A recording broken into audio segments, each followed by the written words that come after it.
पापा, मुमानी तो बदल ही गई है ना? कितनी ग्रेसफुल लग रही थी। लकी, प्लीज उसका जिक्र मत किया करो।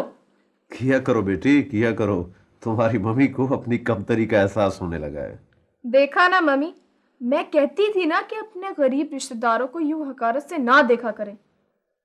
यही तो वो लोग हैं जो हमारी इज्जत करते हैं। हमारी अपनी क्लास के लोग तो बस हमारे से जेलस हो जाते हैं। हमें तो रेस लगी हुई है कि कौन ज्यादा फजूल खर्ची करता है और कौन ज्यादा अमीर है। अरे लकी बेटा, वंडरफुल। तुम तो बड़ी हो गई हो बेटी। I was not expecting such a conversation from you. हमारा बेगम, वही, तुम कुछ नहीं बोलती। अगर बानो यहां आ गई तो हम उसको क्या जवाब देंगे?